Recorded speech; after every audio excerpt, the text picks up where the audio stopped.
좀 잘 쉬셨습니까? 네.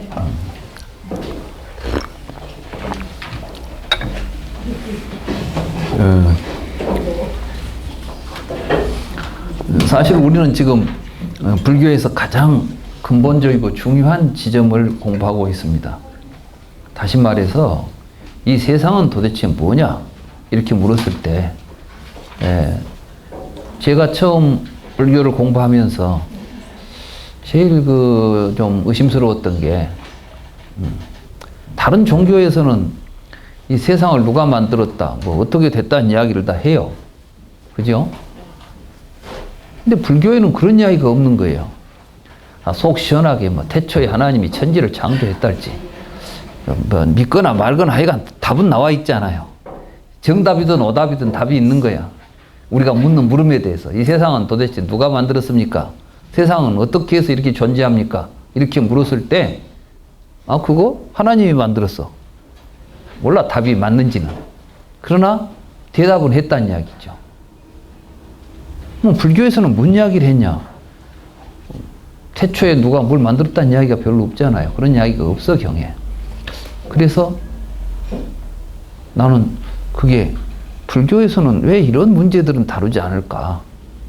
근데 이제 공부를 하다 보니까 이미 이야기를 하고 있는 거예요. 근데 그걸 사람들이 못 알아들었던 것이지.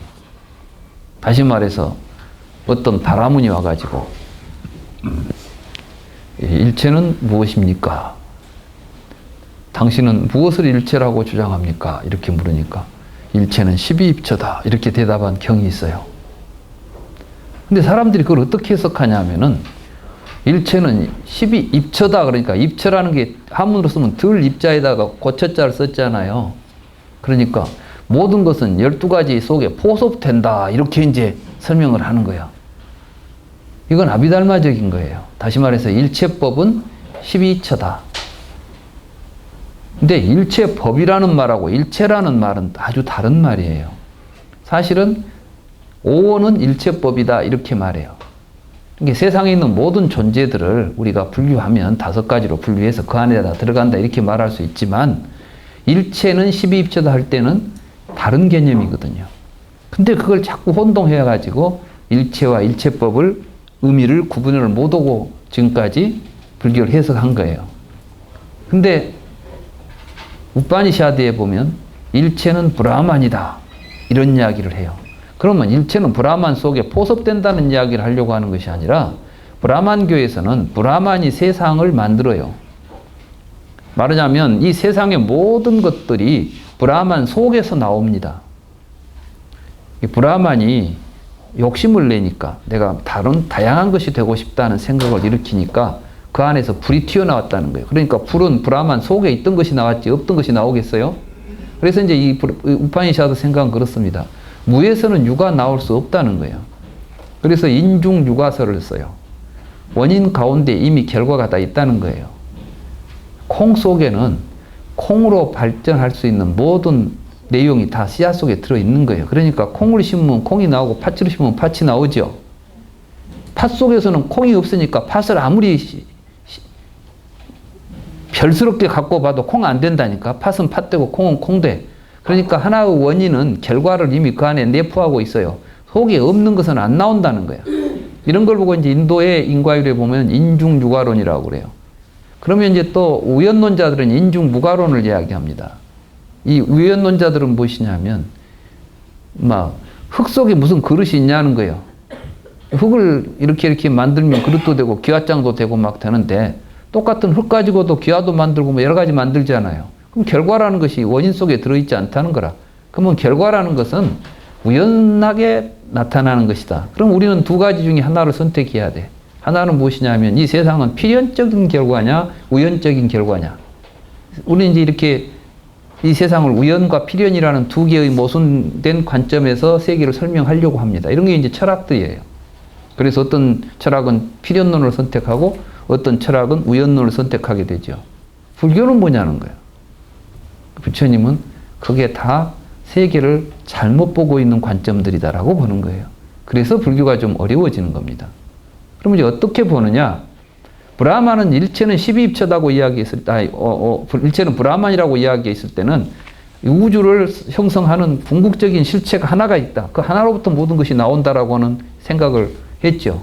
그래서 이제 그런 말을 합니다. 일체는 브라만이다. 이렇게 말하고 나서 왜냐 그러면 모든 것은 브라만에서 나와서 브라만으로 돌아간다. 그러므로 일체는 브라만이다. 이렇게 우파니샤드, 쌍유타 우파니샤드에 쌍유타란다. 이 뭐냐? 그 우파니샤드 찬도기야 우파니샤드에 보면 이제 그런 이야기가 나오고 있어요. 그런 생각을 가지고 있는 사람이 이제 부처님한테 와서 물었던 거죠. 우리 브라만교에서는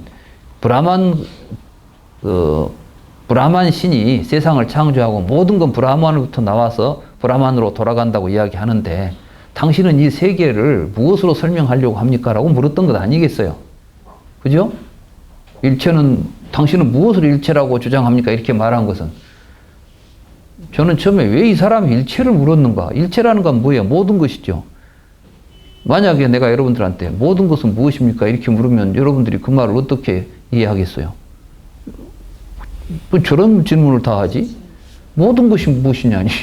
우리가 무엇을 물을 때는 구체적으로 이것이 무엇입니까? 이렇게 물으면 이건 책이다 이렇게 대답을 해주겠는데 모든 것이 무엇입니까? 그러면 모든 건 모든 것이지 무슨 모든 것이라는 건 형용사예요. 일체라는 건 형용사라고.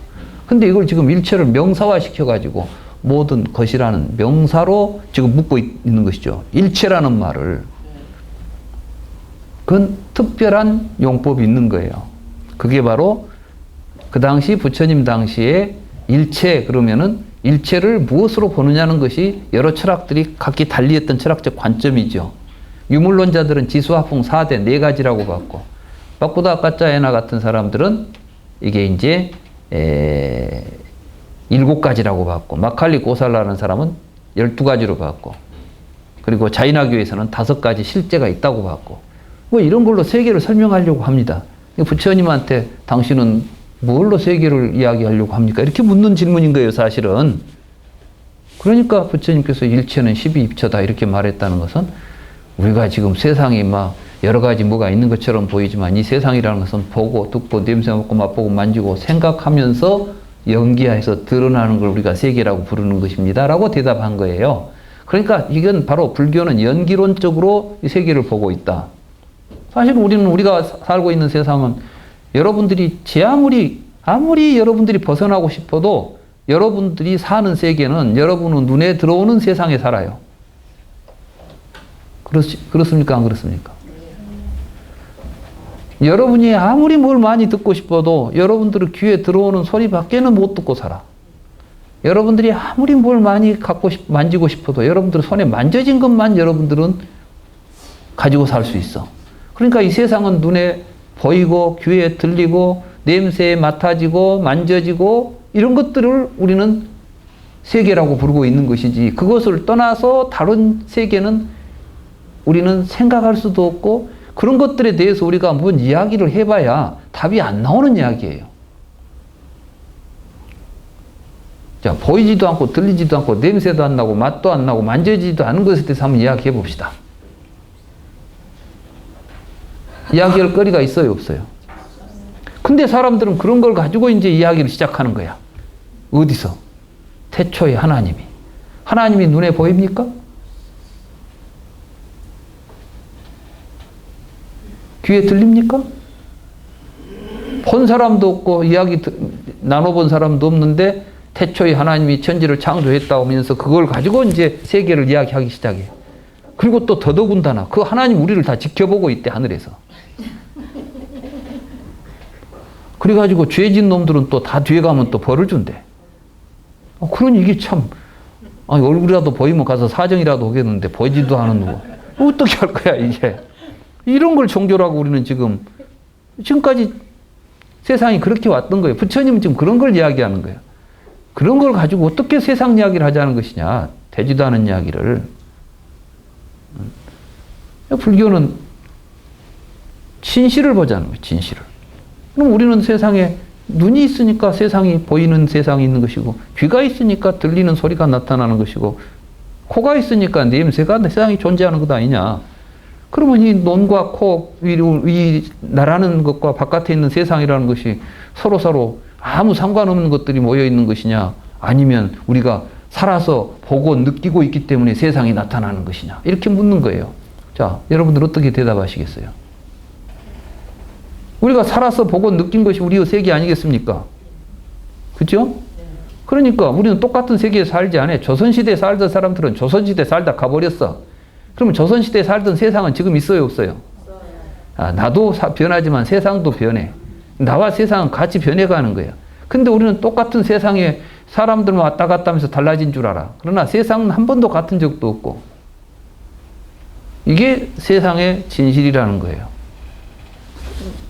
근데 그 잘하는 의식을, 우리는 잘하는 의식을 가지고 이제 살고 있잖아요. 그런데 그 잘하는 의식을 빼놓고 세상에 들어가는 모든 것을 바라본다는 것 자체는 그거를 지금 말씀하신 그 내용을 우리 삶에 적응을 시키면서 살아간다는 게 참 그게 잘 적응이 안 되는 것 같아요. 이게 어렵게 생각하시니까 그래요. 그리고 나가 없으면 뭐 어떻게 되겠냐는 생각을 하시니까 그런데 지금 여기서 이야기하는 것은 나를 부정하는 이야기가 아니에요. 나를 부정하는 이야기가 아니라 나의 참모습을 이야기하는 거죠. 지금 우리는 나를 어떻게 생각하냐면은 태어나서 죽을 때까지 동일한 존재가 있어가지고 사는데 그 중에 이놈이 나거나 뭐 이런 생각을 해요. 그런데 실제로 우리는 나는 무엇이 나냐 하면 지금 살아있는 삶이 나인 거예요. 그 삶 속에 나라는 게 있기 때문에 이게 맞물려서 돌아간다는 생각이 저의 생각에는 그게 더 많아요. 그래서 그걸 이제 중생이라고 하죠. 중생들은 그 생각을 벗어나지 못하기 때문에 항상 나 때문에 문제가 발생하죠, 이제. 왜냐하면 내 뜻대로 안 되면 괴롭고, 내가 뭐가 있는 것 같아. 내 생각대로 됐으면 좋겠어. 막 이런 생각이 일어나지 않아요. 근데 이제 사실 나는 이 부처님은 나의 존재를 연기적으로 봐라. 쉽게 말하면 이런 거예요.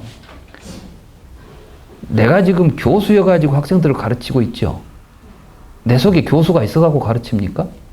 아니죠. 나는 왜 교수죠? 예.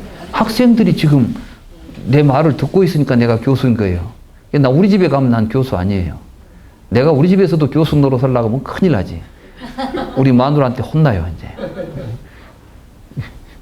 당신이 학생들한테나 교수지 나한테 교수냐고 이렇게 해버리면 난 할 말이 없는 거야. 그죠? 이게 나예요. 그러니까 나는 항상 관계 속에서 내가 있어요. 그러지 변치 않는 내가 있어가지고 있는 게 아니라고. 이걸 우리가 정확하게 아는 사람들은 지금 여기에서 나를 고집해가지고는 내가 안 돼. 왜냐하면 나는 지금 학생들이 있으니까 내가 있죠. 그럼 내가 교수 노릇을 잘하려면은 어디를 바라봐야 되겠어요? 내 안을 바라보고 나는 교수다 이런 생각을 가지고 봐야 되겠어요.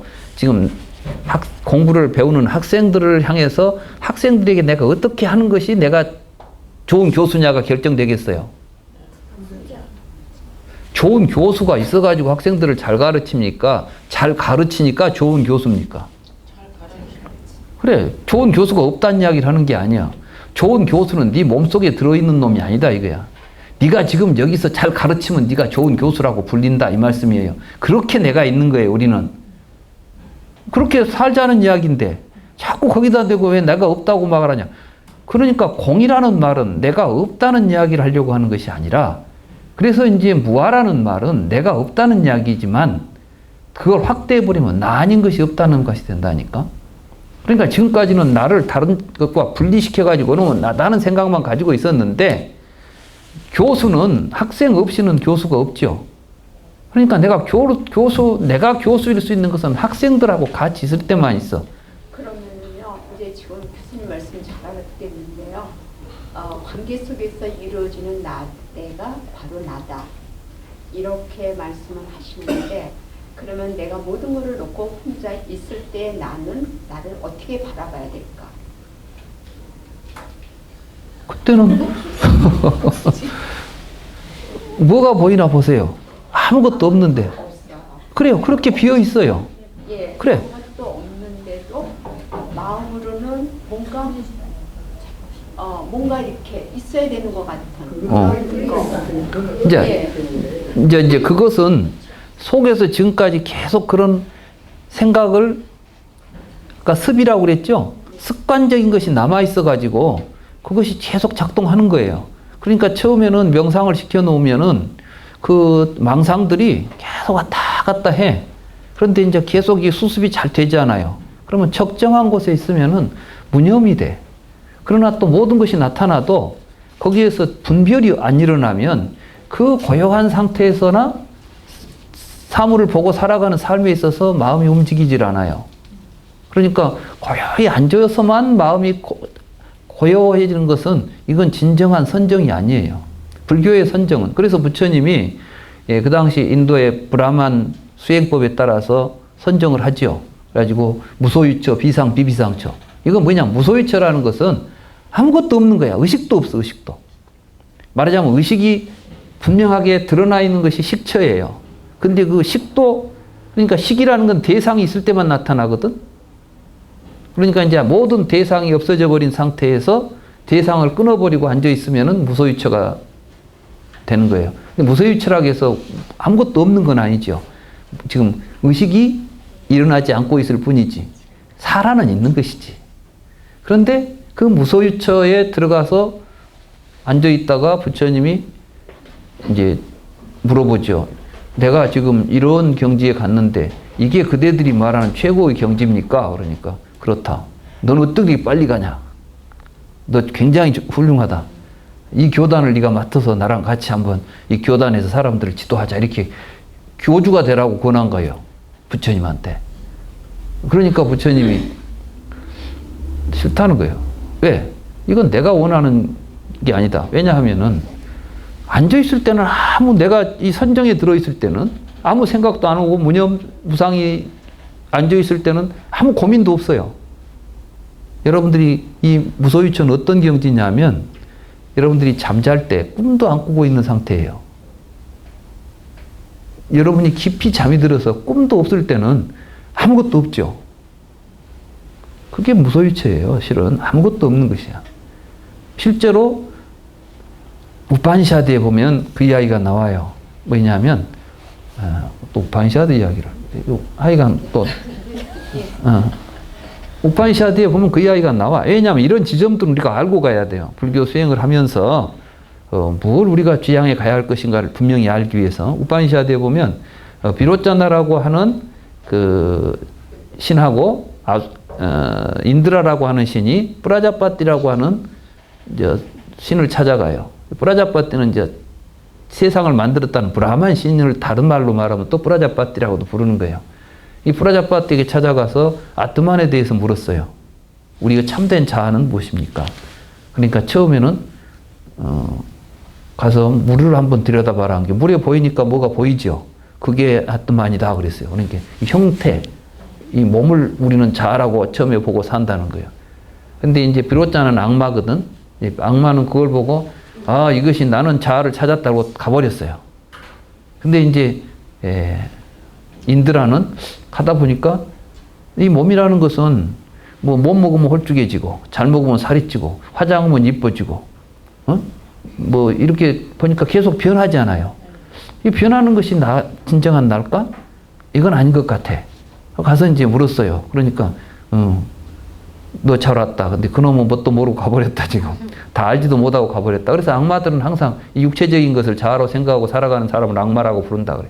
인도에서는 이제 악마 그러면 육체적인 것을 오직 물질적인 것만을 추구하고 사는 사람을 악마라고 부른다는 거예요.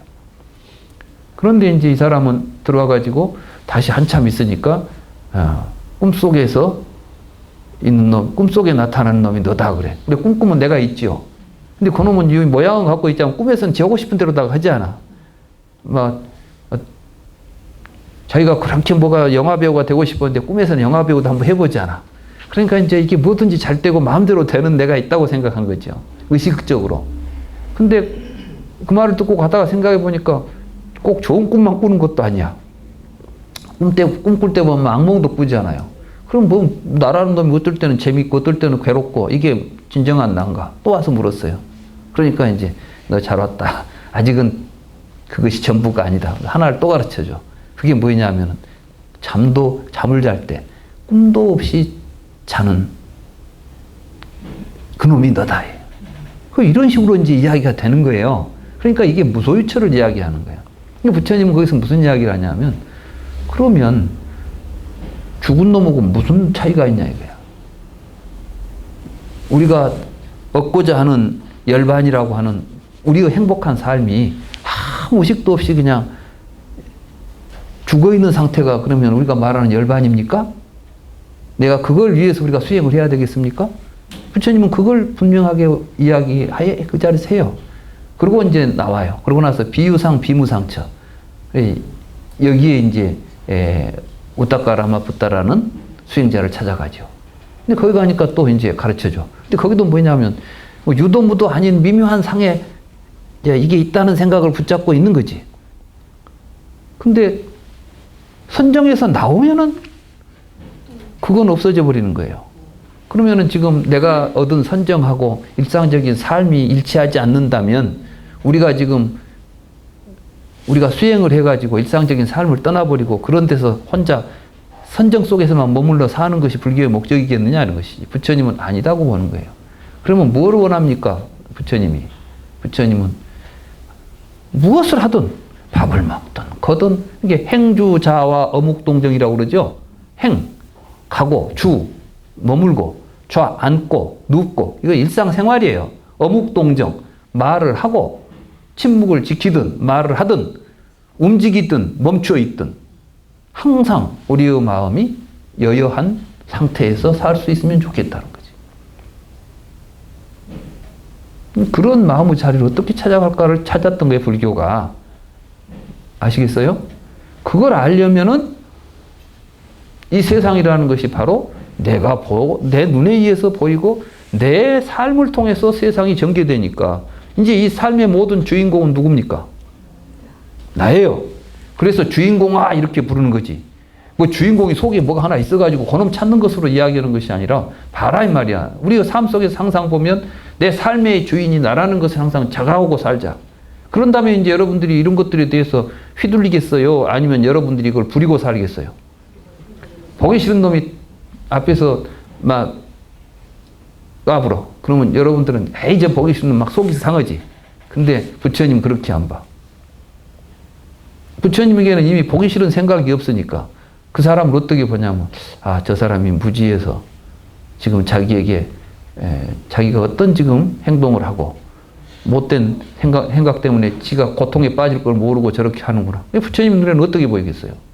불쌍해 보여. 아주 어떤 사람 행실이 훌륭하고 해요. 잘하고 있어요. 그럼 어떻게 보여? 참 같이 기뻐해. 그러니까 부처님의 마음은 자비희사라. 못된 놈을 보면은 불쌍한 마음이 생기고 잘한 일 한 놈 보면은 기쁜 마음이 생기는 거예요. 이게 자비희사라고 그러잖아요. 그래서 부처님의 마음은 항상 우배가 평정심에 머문다.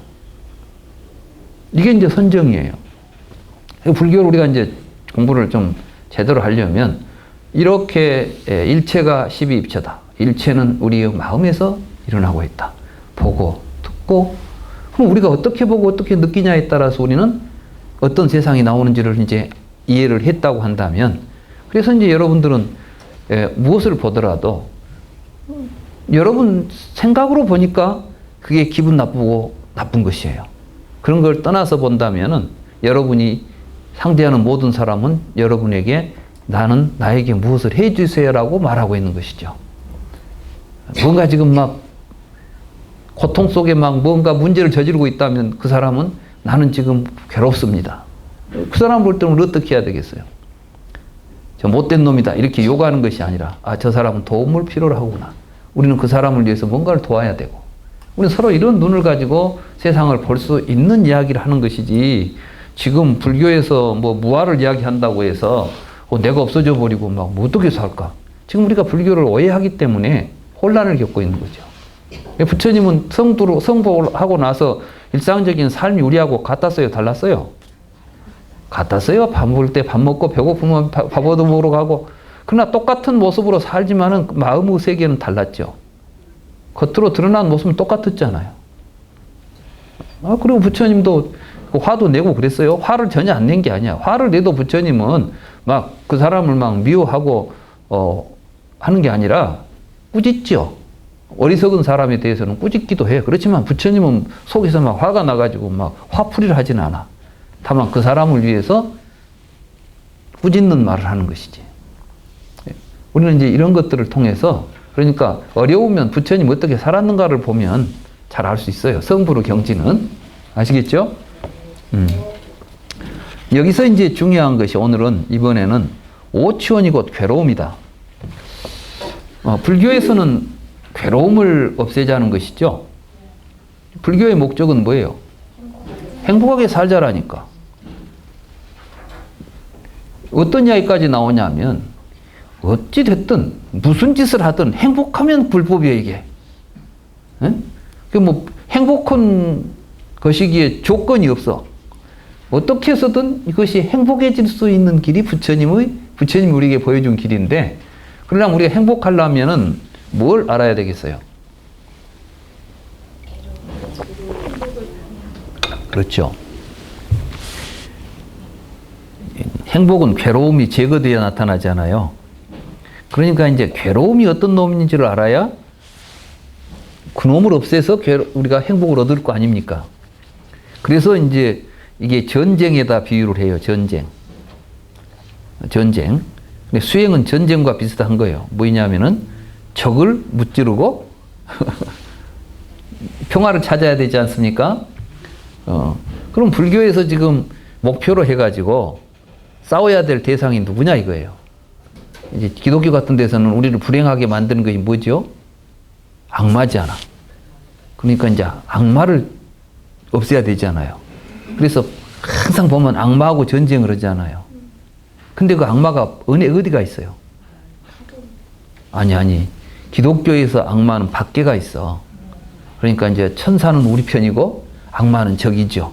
그래서 항상 우리 주변을 이제 세상을 어떻게 보냐면은 저 사람은 천사 편이냐 악마 편이냐 이렇게 이제 보는 거야. 그래가지고 악마다 싶으면 어떻게 좀 무자비하게 제거하려고 하죠. 그게 이제 기독교 역사죠. 그러니까 기독교 보면은 이제 전쟁을 해요. 어떤 이름으로? 성전이라고 해요. 성전. 참 더러운 전쟁을 성전이라고 불러. 그러니까 거룩한 전쟁이래. 이 세상에는 거룩한 전쟁은 있을 수가 없어요.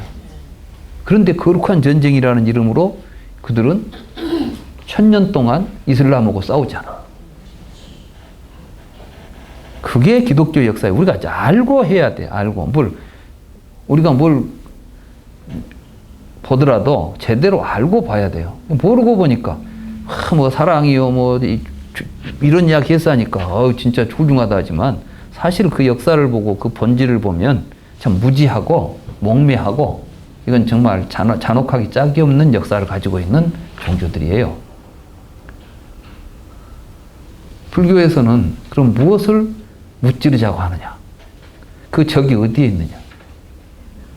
우리 안에 있는 잘못된 착각이에요. 자기라고 하는 것을, 자기도 아닌 것을 자기라고 믿고 있는 잘못된 착각. 그러니까 불교의 전쟁은 누구하고 해야 돼요? 그래요. 우리 자신들하고 해야 돼요. 그래서 절대 다른 사람을 적대시해서는 안 되는 거예요. 불교에서는 절대로 타자를 적대시하고 타자와 싸우려고 해서는 안 되는 거죠. 그리고 불교는 부처님 그랬잖아요. 나의 가르침은 나는 무엇을 가르치느냐? 나는 그 세상 누구와도 싸우지 않고 사는 법을 가르친다. 그러니까 이제 이 불교를 공부하신 분들은 가정에서도 그렇고 나와서도 그렇고 누구하고도 싸우지 마세요. 딱 대상은 하나 있어요. 자기하고 싸우세요. 그리고 자기하고 싸워서 승리자가 되세요. 이게 이제 불교에서 말하는 진정한 승리자가 되는 겁니다. 불교는 이제 그 이야기를 지금 하려고 하는 것입니다. 그래서 오치원이 괴로움이다. 앞에 우리는 중생들이 자아로 여기고 집착하고 있는 것이 오치원이다 그랬죠?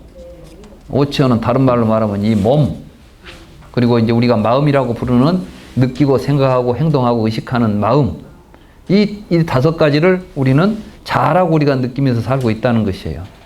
그래서 이것을 이제 없애는 것을 목적으로 수행을 하는 겁니다. 그러니까 고성제는 바로 오치원이 곧 괴로움이라는 사실을 아는 것.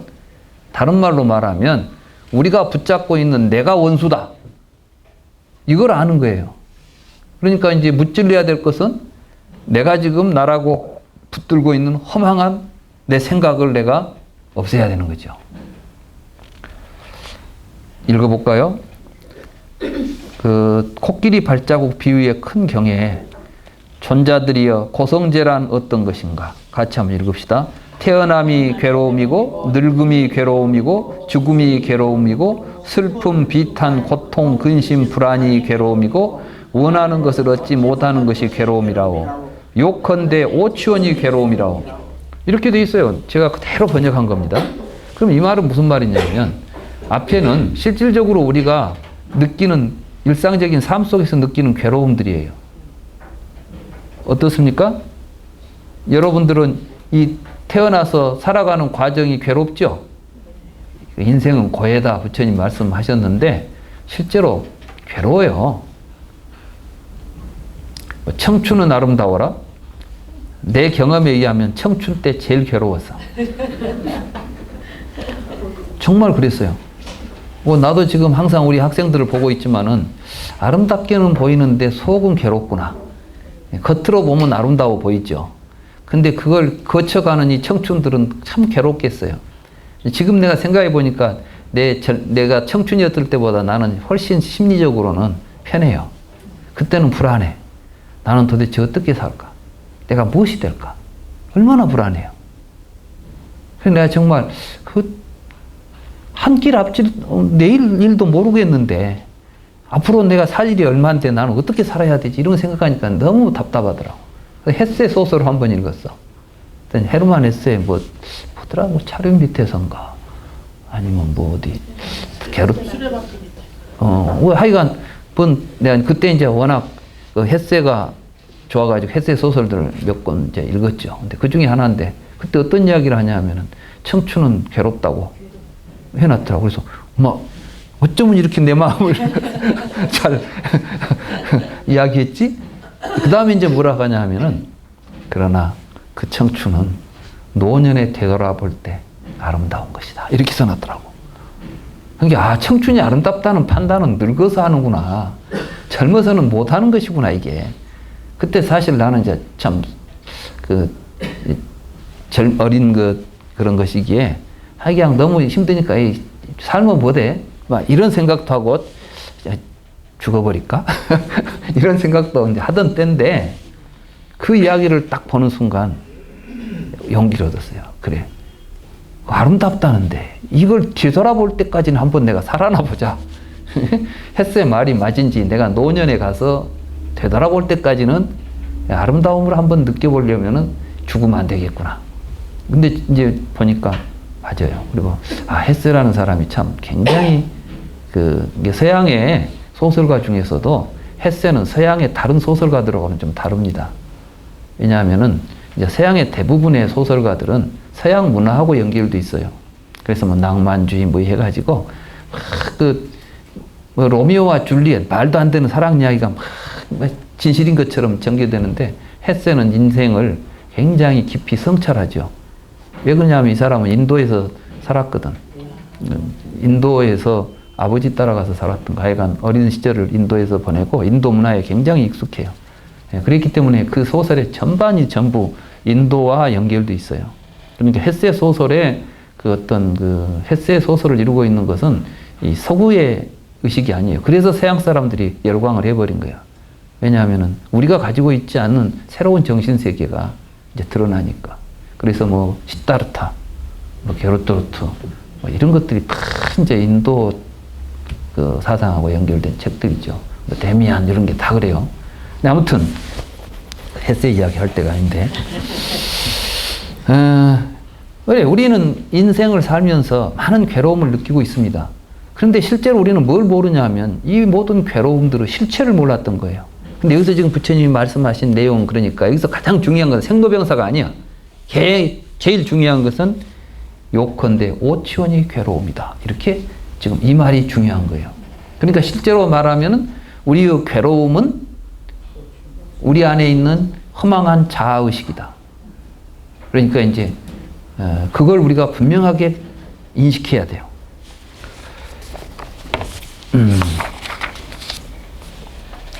자, 이어서 이제 이야기가 이렇게 됩니다. 116쪽으로 가서 경전을 읽겠습니다. 저는 경을 읽으면서 무슨 생각을 많이 했냐면은 내가 아무리 설명을 잘해봐도 부처님 불경을 제대로 읽어내면 다른 사람은 설명이 별로 필요 없다는 생각을 했어요. 그래서 제가 사실은 이 니까에로 읽는 반야심경 속에 보면 제 설명보다 경전의 인용이 훨씬 많죠. 저는 다만 그 경전을 올바로 이해할 수 있도록 제가 도움만 줬지 경전의 말씀으로 여러분들이 직접 부처님과 한번 대화를 해보시라 이야기야. 부처님보다 더 잘 설명할 사람이 누가 있겠어요. 그래서 저는 근데 이 부처님의 말씀이 오늘 우리 시대에 우리가 읽기에는 여러 가지 왜곡된 측면이 있기 때문에 그것만 내가 좀 수정해주면 여러분들이 스스로 읽고 거기서 깨달음을 얻을 것이다 이 생각을 합니다. 그래서 이제 경전의 인용이 좀 길지만 같이 한번 읽어보겠습니다. 존자들이여 비유하면 나뭇가지를 의지하고 칡넝쿨을 의지하고 풀을 의지하고 진흙을 의지하여 둘러싸인 허공이 집이라는 명칭으로 불리듯이 존자들이여 이와 같이 해골을 의지하고 근육을 의지하고 살을 의지하고 가죽을 의지하고 둘러싸인 허공이 형색을 지닌 몸이라는 명칭으로 불린다. 이게 지금 뭐냐면 오온 가운데 생리학이라는 거예요. 우리는 지금 이 몸을 나라고 보고 있는데 마치 우리가 여러 가지 뭐 칡넝쿨, 뭐 나무 조각 이런 거 모아놓고 이렇게 만들어 놓으면은 사실은 그것에 의해서 둘러싸여 있는 공간이죠. 그 공간을 우리는 집이라고 부르지 않아요. 근데 집이라는 게 뭐 따로 있어요? 아니면 이게 모아져 있을 때 집이에요? 흩어버리면 뭐야? 또 텅 비지 않아. 마찬가지라는 거예요. 우리는 지금 내가 이 몸이라는 것이 있는 것처럼 이건 뭐 내가 몸이라고 생각하지만 네가 생각한 몸은 뭐 피부하고 뼈하고 살 조각을 모아가지고 이렇게 어떤 공간을 차지하고 있으면 그 공간을 지금 네가 나라고 보고 사는 건데 그게 진짜 너냐는 거죠. 항상 그러면 나는 없는가? 아니죠. 지금 그 공간이 네가 아니라 그 몸을 가지고 살고 있는 삶이 나예요. 그러니까 불교에서 이제 중요한 것은 우리 항상 이 말을 여기에 염두에 두고 보셔야 돼. 업보는 있으나 작자는 없다. 그런데 묘하게 이 몸을 가지고 있는 살아가는 우리의 삶이 그것이 이 세계를 벌려내고 살고 있으니까 굉장히 중요한 거예요. 근데 이 몸이 중요하지 않다는 것이 아니라 그 몸을 잘하고 집착하고 사는 삶이 고통스럽다는 이야기를 하려고 하는 거예요. 그래서 몸의 실상을 봐라. 존자들이여 안에 손상을 입지 않는 시각이 있어도 밖에 형색들이 시야에 들어오지 않고 적절하게 집중하지 않으면 그 결과 적절한 분별하는 마음의 영역은 결코 나타나지 않는다오. 존자들이여 안에 손상을 입지 않은 시각 기능이 있고 밖에 형색들이 시야에 들어와도 적절하게 집중하지 않으면 그 결과 적절한 분별하는 마음의 영역은 결코 나타나지 않는다오. 존자들이여 몸 안에 손상을 입지 않는 시각 기능이 있고 밖에 형색들이 시야에 들어오고 적절하게 집중하기 때문에 이와 같이 적절한 분별하는 마음의 영역이 나타난다오. 그렇게 형성된 형색은 색취원에 모이고 그렇게 형성된 느끼는 마음은 수취원에 수집되고 그렇게 형성된 생각하는 마음은 상취원에 모이고 그렇게 형성된 조작하는 행위들은 행취원에 모이고 그렇게 형성된 분별하는 마음은 식취원에 모인다오. 그는 참으로 이들 오천은 이와 같이 모이고 집합되고 결합된다라고 통찰하여 안다오. 세종께서는 연기를 보는 자는 법을 보고 법을 보는 자는 연기를 본다고 말씀하셨어. 그런데 이들 오천은 연기한 것들이라오. 이들 오천에 대하여 욕망, 애착, 호의, 탐닉이 있는 것이 고집이며 이들 오천에 대하여 욕탐을 억제하고 욕탐을 제거하는 것이 고멸이라오. 존자들이여 비구가 이 정도가 되려면 많은 수행이 필요하다오. 존자들이여 청각기능, 후각기능, 미각기능, 촉각기능, 마음도 마찬가지라고. 야, 여기까지. 그러니까 결국 이건 무슨 말이냐면 지금 우리가 나라고 부르는 이 몸은 도대체 뭐냐? 아까 이제 몸을 비유할 때는 뭐 살하고 뼈하고 모여 있다 그렇게 말했잖아요. 근데 실제로 우리가 갖고 있는 이 몸을 통해서 우리가 갖고 있는 자아의식은 그것을 자로 받아들일 때까지 과정이 있어요. 그게 뭐냐면 눈으로 보고 귀로 듣고 코로 냄새 맡고 맛보고 만지고 생각했다는 거예요. 근데 여기서 지금 굉장히 재밌는 이야기를 하고 있어요. 여러분들에게 손상되지 않은 안근이 있어도, 다시 말해서 이제 여러분들에게 시각 기능이 손상이 와버리면, 다시 말해서 뭐 망막이 상한다거나 시신경이 절단된다거나 그러면은 여러분들은 전혀 볼 수가 없죠. 그러니까 이제 우리가 어떤 지각을 하려면은 첫째는 우리의 시각 기능이 온전하게 있어야 돼요. 시각 기능뿐만 아니라 청각 기능, 후각 기능, 미각 기능, 촉각 기능, 우리의 마음조차가 온전해야 돼. 그 다음에 뭐가 있어야 돼요? 그 다음에는 밖에 있는 형색들이 시야에 들어와야 돼. 여러분들이 보는데 아무것도 시야에 들어오는 것이 없으면 안 돼요. 시야에 들어오고. 근데 또 눈을 뜨고 있으면 분명히 뭐 빛도 들어오고 귀를 열고 있으면 소리는 들어오죠. 근데 집중을 안 하면 이것이 또 안 보이고 안 들려요. 그러니까 여기서 지금 내가 강의를 해도 좀 딴 생각하고 있는 사람은 내 강의를 못 들어. 그러니까 많은 분들이 그래요. 내 강의를 열심히 들었대요. 근데 집에 가서 녹음을 들어보면은 전혀 안 들은 이야기가 막 나온대. 자기까지는 집중을 했다고 하지만 끝까지 집중을 못 하는 거예요.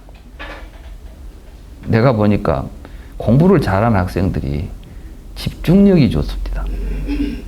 그러니까 집중력이 좋은 애들은 딱 수업을 하면 눈을 안 떼요. 가지고 계속 나한테 이제 이렇게 빠져 있어. 그러면 수업이 끝나고 나서도 사실은 다 기억이 되는 거예요. 이 기억력이라는 것이 뭐 어떤 다른 능력이 아니라 여러분들이 집중을 한 것은 오래오래 기억을 해. 그래요, 그래 안 해요? 네, 그러니까 머리 좋은 약을 먹이려고 하지 말고 얘들 공부 잘 시키려면 집중력을 키워주세요. 집중력. 그러면은 공부 잘합니다. 바로 이 이야기를 하는 거예요, 지금 여기서. 이렇게 해야만 뭐가 나타나냐면은 우리들에게 식의 영역이 나타나요. 그러니까 이제 안과 색을 연하여 안식이 발생한다 그랬죠? 그 이야기를 설명하는 거예요, 이게. 그러니까 간단히 말하면 안과 색을 연하여 안식이 발생한다 이렇게 말하지만 그걸 정확하게 말하면은 내가 신체적으로 감각 기능이 건강하고 그것이 시야의 어떤 환경 속에서 시야에 들어오는 것이 있고 거기에 집중할 때만 우리에게는 의식으로 형성이 돼가지고 인식이 지각이 되죠. 이렇게 지각된 것들이 형태적인 요소를 가지고 있어요. 그러니까 눈으로 보니까 이러이러한 모양들이 있잖아요. 이런 것들이 이제 어디에 모이냐? 색이라고 하는 게 여러분들이 여러분 자신에 대해서 가지고 있는 여러 가지 형태적인 지각을 통해서 만들어진 형태들이 모여가지고 색취원에 모이는 겁니다. 그러면 이게 이 말은 무슨 말이냐면 여러분들은 어렸을 때의 모습하고 지금 모습은 다르죠. 근데 여러분들 머릿속에 내 나라고 하는 몸은 어려서부터 지금까지를 전부 합쳐놓고 나라고 불러요. 그러니까 여러분들이 어릴 때 사진 보고도 이건 나다고 하고 늙을 때 사진 놓고도 나라고 그래. 그러니까 형태는 변화했지만 나는 안 변한 거야. 근데 실제로는 내가 지칭하고 있는 나는 변했음에도 불구하고 여러분들은 그 안에서 모든 변화를 초월해 있는 나가 있다는 생각을 사실은 은연중에 해버린다고. 이게 아상이에요. 이걸 없애라는 거이지. 무슨 이야기인지 알겠어요? 근데 어쩔 때 이게 되냐? 그런 이제 거기에 보면은 이거는 이제 이걸 보고 연기한 것이라고 말하는 거예요.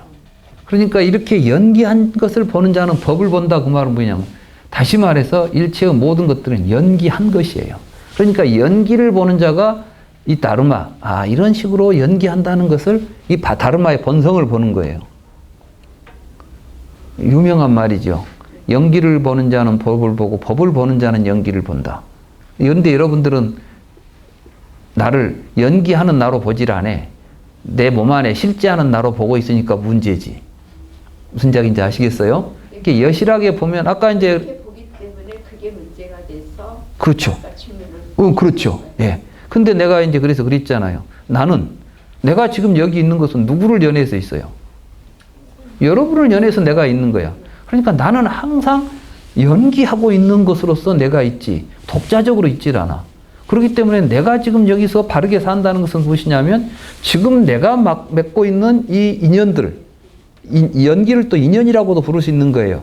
그러니까 이 인연을 내가 좋게 맺으면은 나는 어떤 사람이에요? 좋은 사람이 되고 행복한 삶이 나타나겠죠. 여러분들과 관계를 내가 잘 맺으면 현재 내가 지금 행복하겠어요? 불행하겠어요?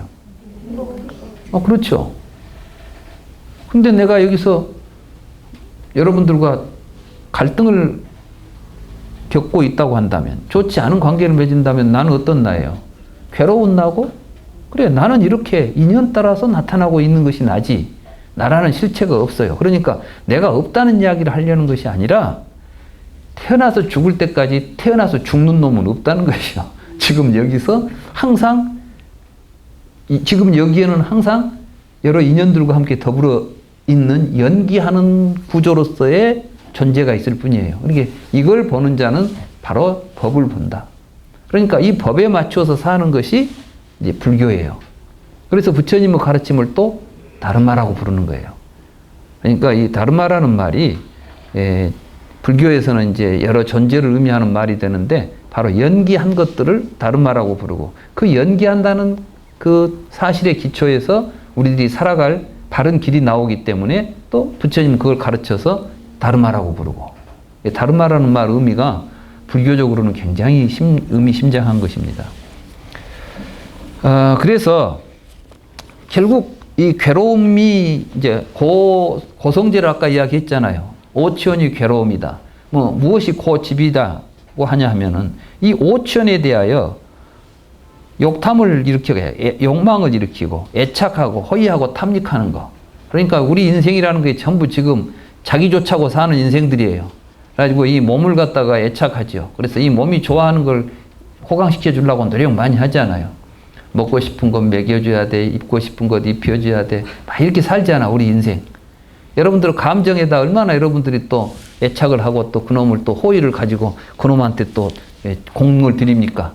기분 상할까 봐서 막 기분 좋게 해줘야 돼. 때때로 영화도 보여줘야 되고 막 이렇게 살잖아요. 이게 고집이에요. 이렇게 하니까 계속해서 괴로움 덩어리가 오온이 계속해서 자아라는 의식을 중심으로 해서 오치원 덩어리가 커지는 거야. 자아의식이. 그래서 이제 이걸 멸하려면 어떻게 해야 되냐. 욕탐을 억제하고 욕탐을 제거해야 된다. 그래서 이제 몸도 보니까 요즘 제가 이제 그걸 좀 느꼈어요.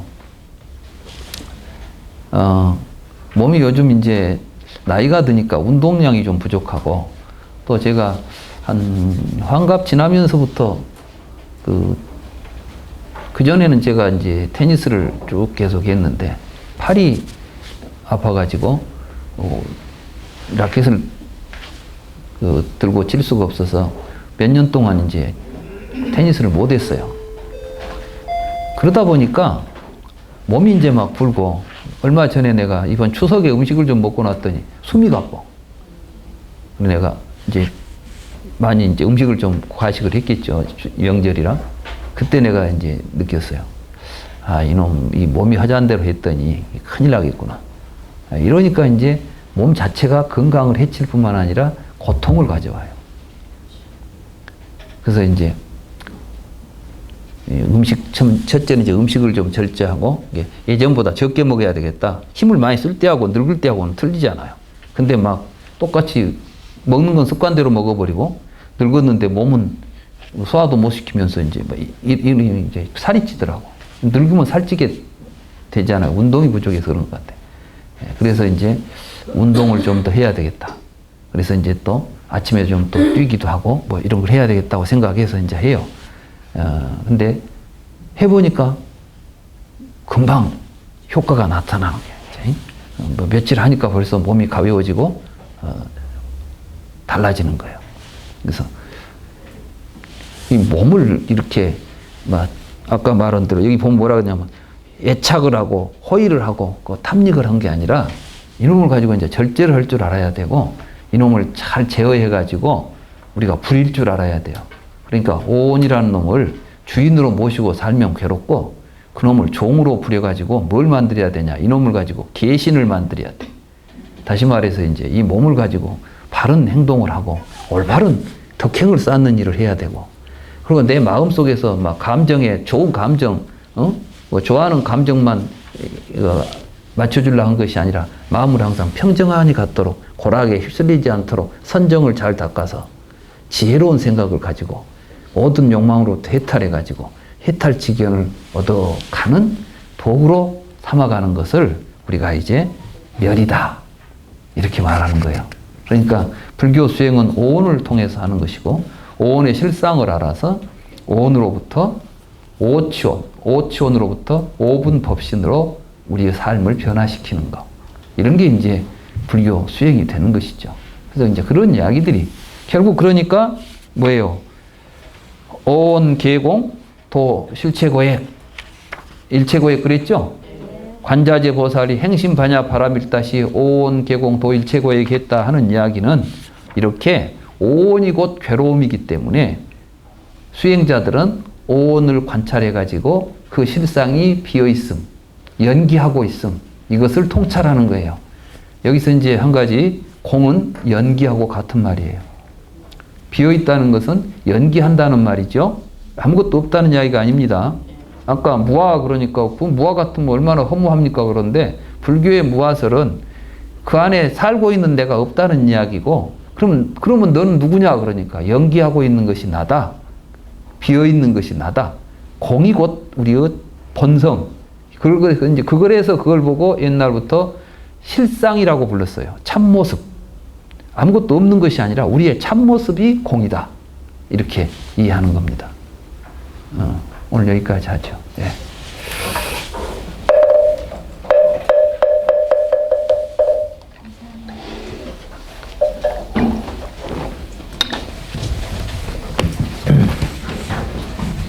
오늘도 참 좋으셨다.